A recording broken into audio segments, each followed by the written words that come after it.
to another edition of the Horror Guys. Today, before we even get started, we want to take a moment. We've had a friend pass away due to COVID-19, and so we want to take this time to dedicate the show to him. He was a friend in the wrestling world. He was a friend to a lot of people because of him being a DJ for their weddings, for clubs, for a lot of different events. I know he was a very close friend to you. You've known him since kindergarten. Yes, sir. He's a really good guy, and sadly, he contracted COVID. He was in the hospital for quite a while, and it took its toll on him, and he passed away. So, Steve Fish, this show is dedicated in your memory. Yes, sir. So, on to the show. Yeah. Can we take these off yet? Yeah, I think we're good. Okay. It's just you and me. All right, cool. Are we 6 feet apart? Absolutely not. Are we 6 feet apart? Absolutely not. Absolutely not. But you can't breathe in those damn things.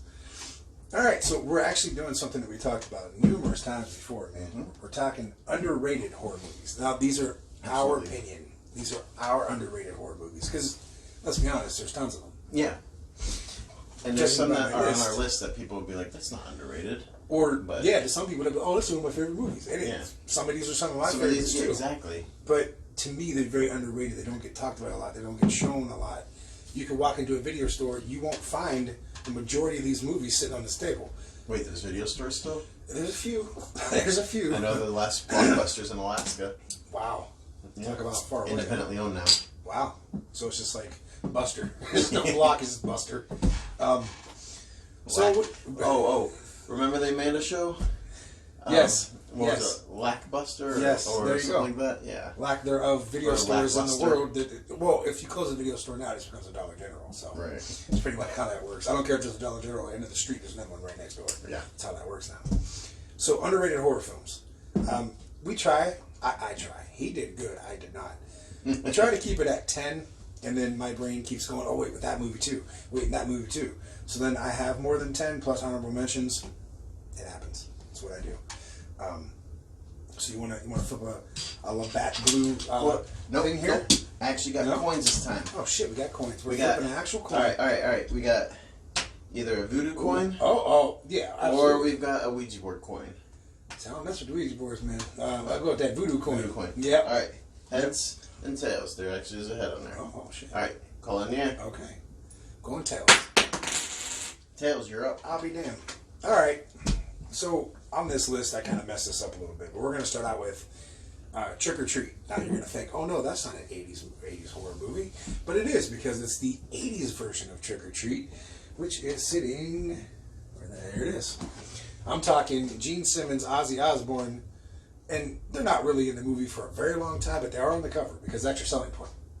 That is your selling point. But if you remember Family Ties, remember Skippy from Family Ties? I do. He is the main character in this movie.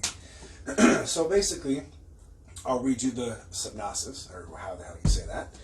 Eddie Weinbauer, if I'm saying that right, is a typical all-American teenager. At least he was until he fell under the evil spell of rock music. Oh boy. So you know the whole evil rock music. Rock music's the devil. Time. Now he's obsessed with his heavy metal superstar idol, Sammy Curr, who was killed in a hotel fire. You already see where this is going, right? Yep. Eddie becomes the recipient of the only copy of Kurt's unreleased album, which when played backwards sends a message of destruction, and as Halloween approaches, Eddie begins to realize this isn't only rock and roll, it's life and death, and he must draw the line to thwart this mission. What a word to put on the back of the fucking DVD. Thwart. Like, I had to sit there and like, does that say twat? Like, what is that? No, it's thwart. Okay. So throat, twat, whatever, however you combine those two words. So this is the 80s version of Trick or Treat. Dude, this is a fun ass movie though. Like, yeah, for sure. Have you seen this one? I have. That one I have not. And back in the 80s, they made a lot of like the Rock horror movies. There was Black Roses. Yep. Was another one. Man, my brain, like I know them, and some. Don't you hate that? It's like on the tip of your tongue. Yeah. 20 minutes from now, I'm like, oh, there was that movie, and it will be on movie like number 1, and I'm like, wait, there was that other movie with the Rock movies, but there's all these movies from the 80s that were like rock music, and you know, enthused and stuff. And like I said, I saw this in Walmart years ago in their $5 bin, which I call the boo boo bin, which it is because most of the shit's boo boo, but and I didn't get it, and I was like, man, why the fuck didn't I do that? You know, and I ended up finding this at the Exchange for like $5. Nice. So same price you would have gotten at the Boo Boo bin. So of course I picked it up. But that's my number 10, I guess you can call it. To start out with, like I said, Trick or Treat. I don't want to give too many spoilers on it. No, yeah. Because it's one that I don't think a lot of people have seen. So if you haven't seen it, find it. Go to the Exchange. Go somewhere and pick it up. It's good shit. All right. So, my turn? Yes, sir. All right. So we all know Stephen King puts out some great books. Yes. Great movies that come from it. Yes. And when people think of Stephen King, they always think of It, they think of Pet Sematary, they think of even Cujo, Yes. for the most part. The one I feel like always gets passed over is Cat's Eye. Oh, I love Cat's Eye. A young Drew Barrymore. Love it. Yes. Yeah. I can honestly say that this is, I know I said, you know, this is the first horror movie or that's the first horror movie, but when I really sat down and thought about it, this is the first horror movie I ever saw. Yeah. And it's because my dad rented it for us, Nice. not knowing it was a horror movie. Oh, shit. Well, yeah. So, and I just remember that little gremlin thing. Oh, yeah, the little troll in the wall. Yeah. They thought the cat was still in the breath, but it was the troll. Yeah. Yep. So that's going to be my number 10. Dude, I absolutely love that movie. Because you know my love, again, for anthology movies. Yeah. Which we still need to cover that episode, too. We will get on that. But eventually. I love Cat's Eye. And again, that is, to me, a very underrated Stephen King movie. Very underrated. Yep. All right, since I messed up my list, and we're just going to knock this one off next. I wanted it to be a little bit lower on the list, but I screwed up my thing. So we're just going to do it now. You're good, buddy. As soon as I can find it. I know it's up here too. There it is. Strangeland. And if you haven't seen this, this is another fun one. Another 80s. I think it was 80s.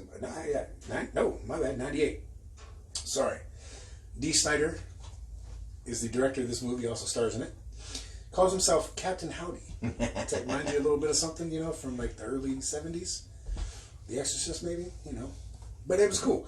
So, again, I guess I can read this off because I don't want to get too much. But a young Robert Englund is in this also, which is cool as shit. This is a lot to read here. All right, we're just going to give her your own synopsis here. So Dee Snider is this very heavily tattooed and pierced man who goes on the internet and lures these girls in and then pretty much keeps them captive and does some fucked up shit with them and stuff. So he's got some issues, man. Yeah. So he ends up kidnapping a cop's daughter, which kind of backfires on him. They finally get him, arrest him and everything else. They put him into I want to say like a mental home type of deal. All right. And they feed him full of pills and they feed him full of meds and all this and all that. And he starts like to look like a normal person. Like he's got tattoos on the face because they put makeup over himself. Yeah. His hair just looks normal now. And he tries to, let these people know that he's just a normal human being now. So they let him go. Okay. That doesn't sit too well with some of the people in that town. So they, gather him up and they try to hang him on a tree. They show a very symbolization on that when his pills fall out of his pocket, knowing that he's not going to get to those and he's not going to take them. These people just tried to kill him, basically. So that now we're going to get the old Captain Howdy back. He then tries to, he kidnaps the girl again, and shit gets pretty haywire from there. But this is a cool-ass movie. Like, other than, like, without, spoiling the whole thing, it's just, I don't know, man. Like, for it coming from, obviously, Rob Zombie takes some hits for some of his stuff, which some of his shit is rough. And I like Rob Zombie, but some of his shit's rough. Yeah. But here's Dee Snider, who did this in 98, and this was a good fucking movie. Like, seriously, like, it's one of those ones where you think it's over, but it's not. And it's like, oh shit, it just kind of keeps going. That, like, one more scare. Yeah, and it's cool like that. Like, it doesn't, it's not boring. You sit through this and be like, that was a cool ass fucking movie. Something that I would watch again and have watched several occasions. So yeah, if we're talking underrated horror movies, gotta go with Strangeland. 100%. That's a good one. Check it out. Check out all these fucking movies. But yeah, that one's a good one. All right, so my number 2 or number 9, whatever. I don't have an order to mine. I'm gonna stop ordering mine because I just fucked up miserably on that. So mine just as they came to me, I wrote them down, and that's my we'll order. call it So, mine, I guess. You know, all right. that's okay. So mine is 90s movie, All right. Congo. Wow. Okay. Tim Curry's in it. Yes, he is. So, I mean, we've talked about our love for Tim Curry before on the show. That's my dude. So I'm going to just leave it there with Tim Curry. If you haven't seen it, it's a bunch of people going to the Congo. And there are crazy killer gorillas that basically seem almost mutated. And the thing I remember about this is, as a kid when I watched this, and there was toys for Congo. I remember and they were like, yeah. the generic ones were like just the arms moved and just the legs kicked and you could turn their head. Yes. But they also had the gorillas. And there's one scene in the movie where a gorilla gets a laser shot right through its eye. Oh. And it's just like this big gashing bloody hole. And they made a toy of it. And I had that toy and played with it as a kid. Dude, somebody... along with the other Congo toys. The toy shows that going on around here. Somebody posted the Congo toys. Somebody had that. Oh, really? Yeah, somebody had those. I kind of would like to get all cool those. to have. Hell yeah, man. Like, they just brought out the Real Ghostbuster toys again. Like a new line of them. Those are cool. Which are cool as shit. I haven't seen them yet in person, but I have seen them online. Which you can't find anything in person anymore these days. Right. But, yeah, that's a good one. I didn't think about that one. Yeah, I mean, and that's the thing is, like, you watch it and it's, maybe as a kid it's scary because, like, here's these crazy gorilla things. But, as an adult, I watched it again and it's not scary, but it's still classified as a horror movie. And that's the thing, a lot of people, and I'm glad you said that, because a lot of people say, oh, that's a movie about gorillas, that's not scary. If it was happening to your ass, they're basically mutated gorillas that are attacking these people, and they're smart. They're planning that, like, they set up a perimeter to, like, ward off these gorillas, and they were testing the perimeter to see where they could get in. And I mean, like, I wouldn't want to go to a zoo and have gorillas trying to get me. No. And there's different genres. Obviously, there's slasher, there's paranormal, there's vampires, there's killer animals. But then again, like you said, Cujo. And then you got the gorillas the same way. You got monkey shines with killer monkeys, and there's zombies, which is a whole zoo full of zombie animals. Yep. Like, I mean, that's the thing, dude. Horror has this whole thing, man. There's psychological horror movies. There's so much different. There's so much difference to horror that it's kind of looped in so much stuff into one big category, being horror. Yeah. So yeah, what you may not you per se, but like what someone else may not see as horror. What if you're definitely afraid of gorillas? Yeah. That's horror. Or just animals in general. Yeah. And listen, I've gotten chased by plenty of animals: geese, deer, dogs, cats, a rabbit. So you went through zombies before they even made the movie, basically. Granted, I mean, they weren't like dead animals coming after me, but still, it was scary enough for me. Close enough. I mean, man, like ever get chased by a deer? No, I have not. That Bambi's not so cute anymore. Well, wasn't that when it was Bambi's mom? She died, didn't she? Yes, that's revenge. Yep. A lot of angry deer out there, man. Listen, I like Bambi. I like Bambi too. It's like, oh yeah, there's some angry ass dogs out there. Name's Cujo. Just saying, You alright there? Yeah. Am I losing you, buddy? You're good. I'm good. That was a good choice, though. I didn't even drink that much. And we're talking animals. These are more not really animals, but like arachnophobia. I hate fucking spiders. Oh yeah. I don't know. I don't care who you are. I don't care if you like spiders. If you watch Arachnophobia, you don't sit there and start to feel like shit's crawling on you. Even Eight-Legged Freaks, which was a horror comedy, right? It was the same thing. Like, I watched it and I'm like, oh, this is a cool movie, but at the same time, I'm like, I don't want Daddy Longlegs back there to come after me. Let me just say, if spiders ever get that big, like if that's our next thing, because we've been getting what we got. Obviously, we have a virus that hit us, and then we have murder hornets were coming. Was it the cicadas? Yeah, it's cicada season. They're coming back. There's the fires in Australia. I mean, it's been like the apocalypse. So if the giant spiders are next, see ya. That I'm out. I'm done. Just so you know that I'm already letting you know right now that I'm not staying around for that shit. So June hits, we get giant spiders. I mean, as long as they can't get in here, we're good. We're good. All right. So moving on to number 8 maybe. Yeah. For me, I have my numbers. I'm pretty sure we're 8. So I'm gonna go with House, and I think I've talked to you about this one before.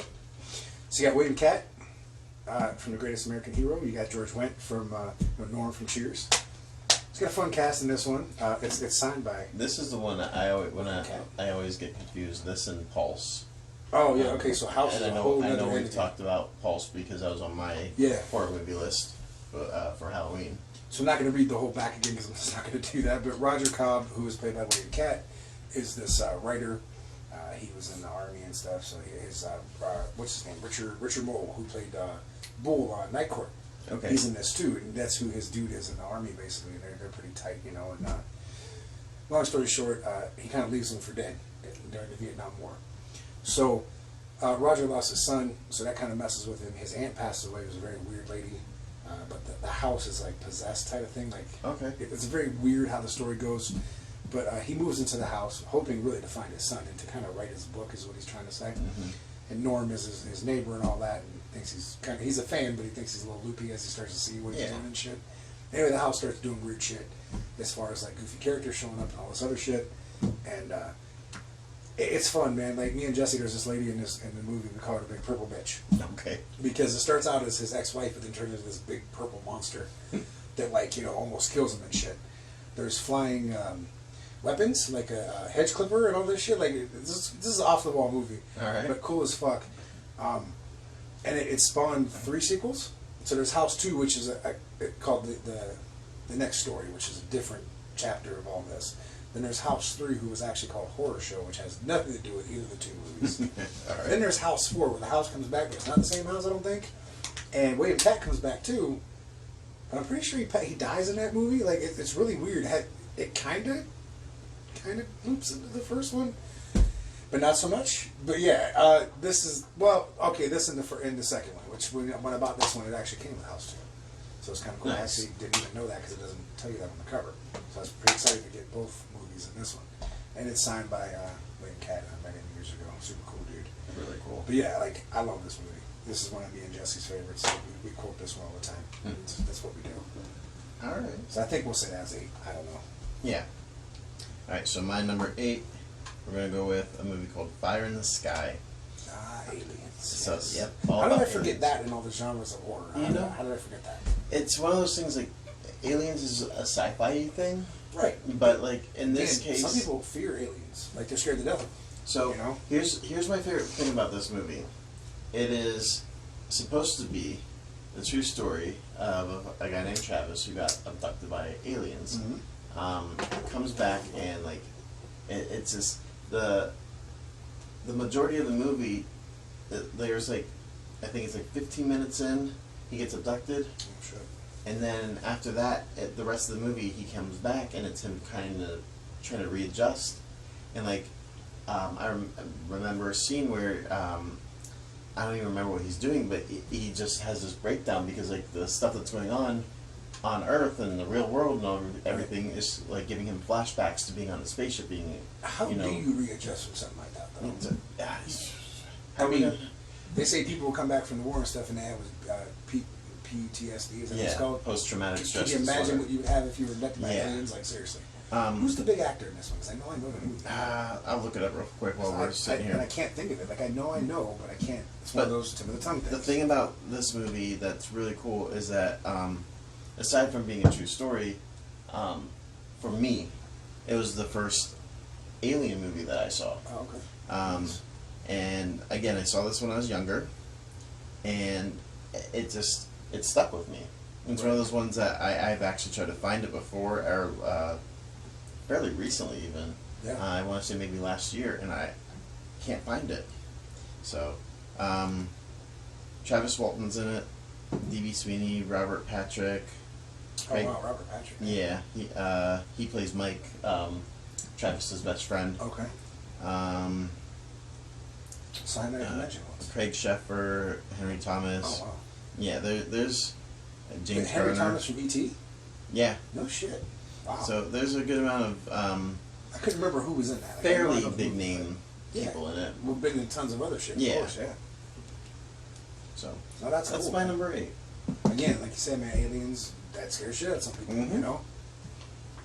And there's also different forms of aliens. Like you've got Sigourney Weaver alien, who's this big creature that opens his mouth, another little creature comes out. Yep. And then you have like Mars Attacks aliens. Right, which, you think Tiny they're kind of guys cute with the big brains, and then they ack and they fuck you up. Yeah. And then you got like, and then you got like the scary movie aliens that come in peace, but they piss out of their fingers. Yeah.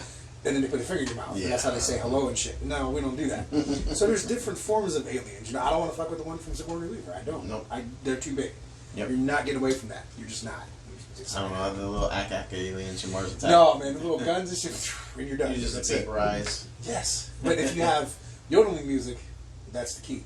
Get a big ass speaker, put it on your truck, and play the yodeling music. Yeah, I'm telling you, that yodel kid that was popular, last year around this time, maybe 2 years. He would be your source of. I'm bunking up with him. Give his ass a megaphone and strap to your truck. Yep. There you go, man. All right, I'm combining 2 for 7. I don't know where the hell I'm at anymore. I'm combining 2 for number 7 because they're both by the same director. So I'm going to go with Shocker first. Have you ever heard of Shocker? I have. All right, so I love this movie. This is a very, to me, and they're both by this man. It's another Wes Craven, right? Yeah, man, and that's the thing. I'm sorry, did I ruin that for No, you? no, you're good, because here's the thing. Like, Wes Craven's known, the majority of Wes Craven movies, but Wes Craven himself is known for Nightmare on Elm Street and Scream. But there's so many other movies that he put out. Last House on the Left was his in the 70s, and that pushed the envelope. Like, that's some bad shit. Like, that movie was rough, man. Then you have one like Shocker, and then the other one I'm going to do too. But like, so for Shocker, basically, you got this guy named Horace Pinker, and he goes around and he kills these families and shit, which is a pretty fucked up guy. Yeah. They got this kid in the movies named Jonathan, and he basically like has these dreams and shit. He's seeing this man killing people. So when he goes to sleep, he can find where he's at and shit. It's real fucked up how that works. He has this connection to this guy. Yeah. You don't find out until... Kind of like... Alright, so before you get too deep into it, that whole finding him in his mind thing... A little bit of Nightmare on Elm Street type aspect, which is cool. I'm glad that you knew where I was going with that. Oh, absolutely. It's got that Freddy aspect to it. So you got Horace Pinker, he works at like a TV repair shop. He's a douchebag of a guy. He's got this weird limp where he kind of drags his foot when he walks and shit. So he kind of stands out, Mm-hmm. So anyway, Jonathan sees him in his dreams. He has his friend kind of like, make sure he wakes him up at the right point because he wants to bring him out of the dream with him, hence Nightmare on Elm Street. So they go and this happens and he's killing this family. And they finally arrest him and everything, and they get him and they have him in an electric chair. And you find out, Horace Pinker tells him that he's actually his real dad. And you know that he's adopted by this cop who arrested this man. But when they go to electrocute him, some weird shit happens, and he doesn't die right away, and then his body kind of disappears. It's really fucked up. They finally find the body, it kind of just falls from wherever it's at, and then they take him by transport in this ambulance, but the ambulance crashes, and Horace Pinker is nowhere to be found. Of course. So he starts to like, and we're gonna throw a little Friday the 13th. Jason Goes to Hell in this one, where his I don't know what you want to call it, his soul maybe, whatever you want to call it, starts to transform into other people. So he goes inside one of the other cops, and then when he goes into the little girl, it's hilarious. The little girl doing the Horace Pinker limp was priceless. But yeah, it's got a lot of aspects to Nightmare on Elm Street, a little bit of Friday the 13th, obviously. But yeah, to me, it's very underrated for a Wes Craven movie, like hugely underrated. But the other one that is Wes Craven also, which is right here, is Deadly Friend, who stars Christy Swanson, who a lot of people would know from Buffy the Vampire Slayer, not the show, but the movie. All right, so there's this kid who's moving. The movie was better than the show. Movie is better than the show. I agree 100%. And plus Pee-wee's in it, and his death was like the funniest thing ever. Okay, and Rutger Hauer played the shit out of that vampire. Like, he was good, man. He played a damn good vampire. All right, so long story short, you've got Christy Swanson, who. Let me back up. So the kid and his mom are moving to a different town. He's got this robot named BB. BB's a cool little robot. This kind of does his own little things. That nice little chip in there. So he's a smart little fucker, right? So they move in next door to Christy Swanson's character, who basically her dad's a douchebag. He beats her. You can tell that, and we kind of gives that instance of he's doing other things with her too. That's how Wes Craven was in some of his movies. Like, he leads onto that shit. Doesn't really show it, but we know what's happening. She becomes friends with the kid. Obviously, the dad doesn't like it. Ends up hitting her one night, and she falls down the stairs, and she basically dies. Later in the hospital. So this kid, now losing his friend, who he also liked her too, decides to put his robot's chip into her brain. All right. And sadly, the robot gets shot by Ma Fratelli from the Goonies because she's one of the neighbor in the movies and she's a complete bitch. But anyway, she plays a good bitch, though. She really does, man. Like I think every movie she was in, she was bitch. Like there's certain characters that play that. She was one of them. But anyway, obviously, some bad shit's gonna happen. She's pretty much brain dead through the whole thing. She becomes this so when she walks, she has this weird walk like this. So she's starting to take on that robot aspect. But if someone hurts him or her, she kills him. All right. Including her dad. She actually went back and took care of him too, which put his ass in the fucking the chimney fire and he fucked him up. Which honestly, he deserved it. Yeah, he deserved it. But anyway, long story short, shit goes down. She starts at the very end. She starts to kind of as she's running, or she's starting to come to. So it shows the robot digital look, and then the normal look, and then it goes back to the robot look and back to the normal look. So she's starting to kind of come, make that human, I don't know, crossover. I don't know what the hell is happening in this. But she starts running towards the cops and they shoot her basically. And then some shit goes down at the very end of the movie, which I won't spoil that part. But again, very underrated Wes Craven movie. Like I said, Nightmare on Elm Street, Scream are his notable movies. But these two, Shocker and Deadly Friend, I love them, man. Very, very underrated in my opinion. So Shocker I have heard of. Deadly Friend I have see, a lot of people haven't. It's one of those ones where, honestly, I think it's one of those ones I stumbled upon. Either I rented it from the store or it came on TV one day and I was like, oh, this is cool shit.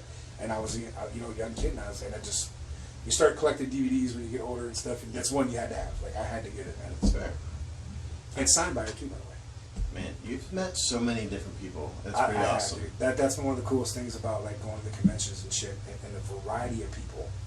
What sucks now is a lot of the new stuff. When Walking Dead came out, it made everybody else hike their prices up. Yeah. So it sucks now because you want to go meet Robert Englund. I did get a picture with him. Unfortunately, it's someone else in the picture too, but whatever. Shit happens. There's Photoshop. There's Mr. Yuck stickers, just saying. Anyway, so long story short, basically, but when the Walking Dead people started coming, they hiked their prices up. So now, to meet Robert Englund, get an autograph is $100, whereas opposed to it used to be $40.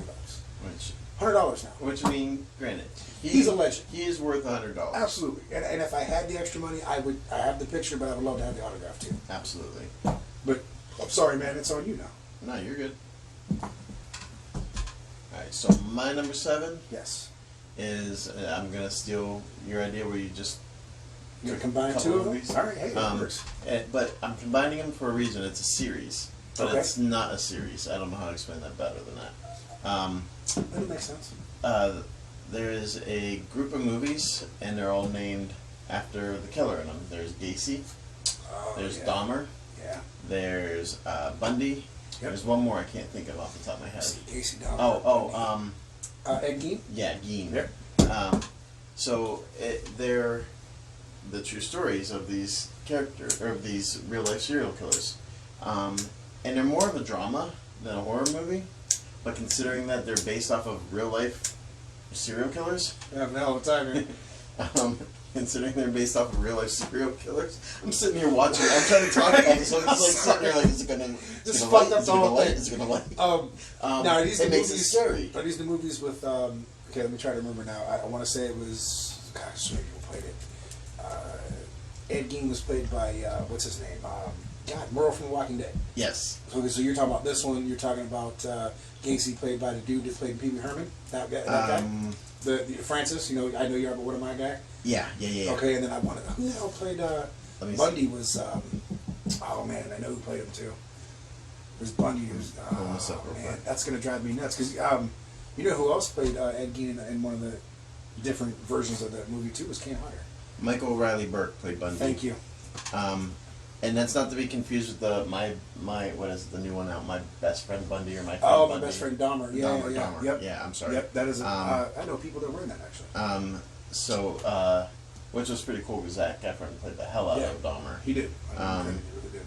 But so these again they're set more like dramas, which is really cool. But it's more real life. It's because it's scary. Yeah. Jeremy Renner played Dahmer. Okay. That's it. I was trying to think of his name too. It makes it scary, and it's nothing actually terrifying really happens in it. I think Bundy was probably the most twisted one, just because there's a scene where he's having sex with his girlfriend, and he tells her don't move, pretend you're dead Oh. when he's having sex with her, But other than, stuff like that, it's like, You're into that kind of thing, I guess. it's just, here's these everyday guys, Well, you got doing their everyday life. one that and ate people. You got another one that killed numerous people and buried them under his porch. His house. His house. Yeah. And dressed like a clown, by the way. Yeah. Very scary looking clown too. Mm-hmm. And then what you said, Bundy was more or less into the necrophilia. Yep. And then there was Gein, who basically made lampshades and and furniture and wore your face, basically. That's who inspired Leatherface. Yeah, he inspired quite a few movies. I'm trying to think of all of them now. Leatherface is the one that comes to my mind, just because I talked about my love for Leatherface also.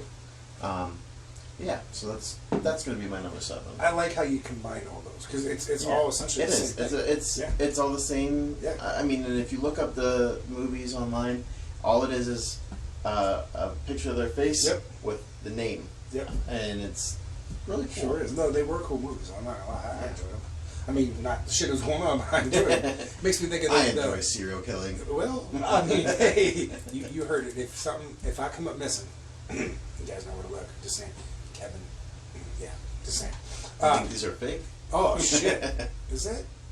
Damn, I knew you looked familiar. I'm not gonna. You know what? What you do on your spare time is cool, man. I'm not gonna buy that lamp from you that you tried to sell me though. I'm just saying, 'cause I know what it is now.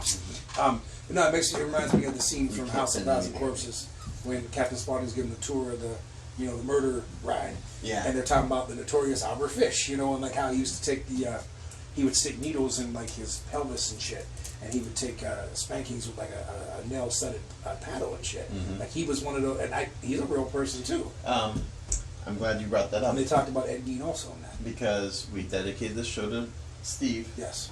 One of my last conversations I had with Steve in person, he told me about how he is related to him. Who? Albert Fish? Oh, God. He is actually related to him. That is scary. So, that is very scary. Yeah. Oh, wow. You never put the name together. You never would think, right? That is kind of creepy, dude. And how it ties into everything we were talking about. That's kind of cool. That was like kind of full 360. Yeah, man. All right, so I think number 6.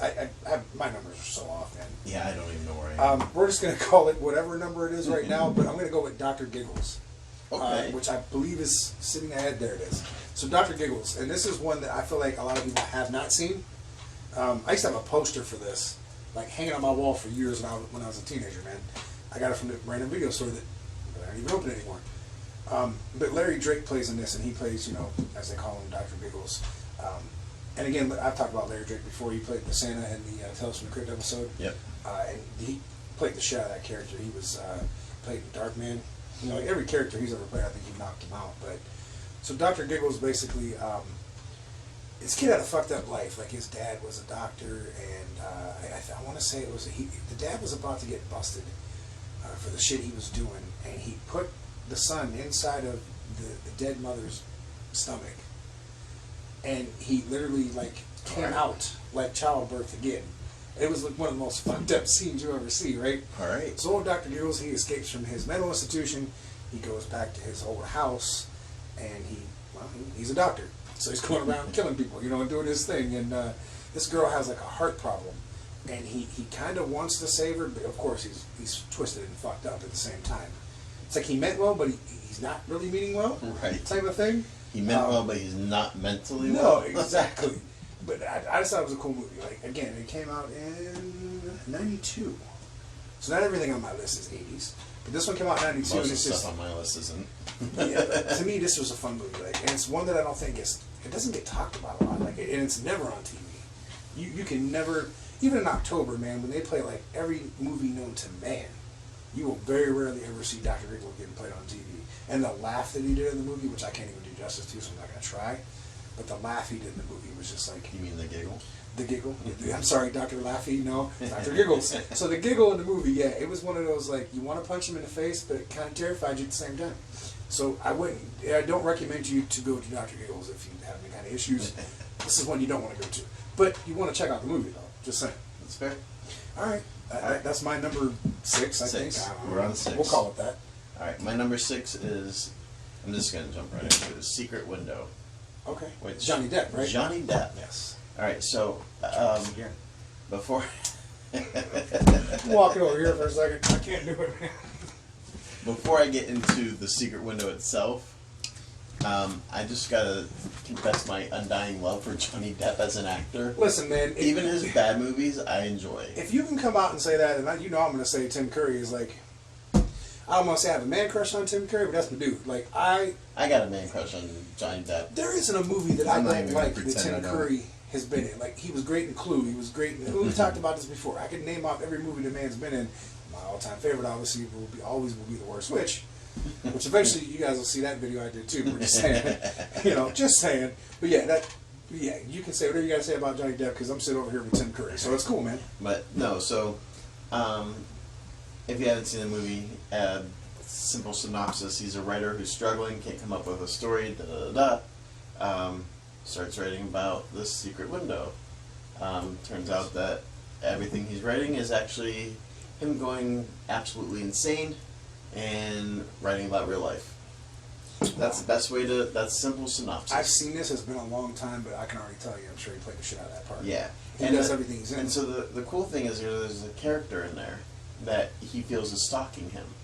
This guy with his like big brimmed hat and everything. Oh, not... Okay, yeah. that's coming to me. Yep. And the fun part about it is that, like I said, everything that he's putting in his story and like trying to come up for a story is what's going on in his real life. Wow. And he is actually the guy with the big brimmed hat. Damn. And so this stalker guy that's like terrorizing and whatnot is actually him terrorizing. So it's pretty cool. That's one of those psychological horrors, yeah. you know? And I feel like I do that a lot. I like those psychological horrors. I like those ones that make me like think and then worry. There's some movies, like, this could actually be real. And I love slasher films, don't get me wrong. I love my slasher films. But you can watch a slasher film, especially not really the 80s so much. If you've seen them, yeah, but back then it was new to you, it was fresh. Yeah. But if you watch one nowadays, in the first 5 minutes of the movie, you know what's going on. Yeah. You already know. You sit there and go, oh, yes, yeah. And the thing I hate about new slasher movies is they put so much gore in there just for the sake of gore. Yep. I am a very, and I know we've talked about this before also, I am very big on, give me the illusion that's happening without showing me, like I hate Hostel. I'm not a fan of the Saw series. You lost me when they actually showed the dude's dick getting cut off in Hostel. It was like, oh, okay. Yeah. Yeah. Or the blowtorch to the girl's eye. Man, yes. There's not, I mean, and I get that, like, you want to traumatize your audience while you're watching it, but it's jading so many people that, like, when somebody actually gets shot in real life, people are like, oh, that sucks. They progressively got... No, it's bad. Well, they progressively got worse and worse over the years. Like again, take Wes Craven and doing, like, Last House on the Left. That was... And then, like, I Spit on Your Grave. Those were very heavy and, like... And like, talking about it, but very heavy in, like, the rape era. Yeah. And those movies were scary because that shit was... It happens in real life every day. Right. So that's scary on that level. So then you take that and then you go into, like, your 80s and everything becomes slasher. And it's not... overboard. Some of the kills were really cool and creative. It's not overboard. In your 90s, you got a little bit more into it, and then nowadays, like you said, it's just you can get your throat slashed, and 50,000 gallons of blood will come out of your neck. And it's like, whoa. And I mean, and I'm not knocking so much of that because, like, what was it? Evil Dead, Dead 2, something like that. Shit, there's Dead Alive. So much freaking blood in that, and it's like, but it was like so much that it became funny, you know. But they like, did it more if you're going to do a funny aspect, like yeah. If you're going to do a horror movie though, and you want it to be really stick with somebody, I really think that you need to go back to the roots of like Alfred Hitchcockian style. And he's another one that's psychological horror. Oh my goodness! Makes you think, and like, that's like Psycho. And that's why those movies always stand out in my mind. That's why they're like some of his movies are always on my top lists. So do Psycho, The Birds. I mean, shit. Yeah. All right, I want to say this is number 5. I think. Yeah, we're on 5. And that is sitting right over here. And I think, have you ever seen Brain Scan? Yes, a long time ago, but yes. Love this movie, dude. So Brain Scan is a game that Edward Furlong wants to play and all this stuff, and it's he has this really cool computer. Like he would like talk to it and shit. Or he had like it was like a I want to say what the hell was his name? Was it Igor? Was the computer's name? And it talked, yes, master. And it talked to him and shit. It was like the coolest computer ever. Like I wanted to have one of those. And I never did. Damn it, I wanted an Igor. But So yeah, you got this kid who's going to play this game, and he decides to play the game at one point, and it's kind of like almost like Secret Window in a way. Okay. Because as he's going through playing this game, the shit's happening. Then it starts to happen in real life, and you're finding out that he's actually like this killer in his game, and you start to see this throughout there. But there's this dude named the Trickster who's like I don't know what you want to call him. We'll say like the overseer of the whole game or whatever, and he appears to him on a couple occasions during the movie and shit. He was actually a really cool character. They talked about doing something to bring him back again. They unfortunately never did. But eventually you find out at the end it was all pretty much like a dream. And what do you think? Yeah. Because then he runs this horror club in school, and the principal's like a real douchebag, and he says, wasn't there a game you wanted to, for the class to oversee or whatever? He goes, well, I need to see it first. And the kid happily gives it to him, like, here you go. And then they show the Trickster, and it's like, was it really a fucking dream? Like, you don't know. They kind of leave you hanging on that. That's pretty cool. This was a cool ass movie, and this is like the stacked up version that has like a ton of extra features and shit. But no, this was a cool ass one, dude. Like I said, if you're into video games and shit like that, and obviously horror, kind of combines both. So I would encourage you to definitely check out Brain Scan, because that's a fun ass movie, man. For sure. And the Trickster is like a Freddy Krueger-esque type of character almost. Nice. He makes jokes and shit like that, and everything else. So pretty cool character. Cool. Actually, I'm just looking at this right now.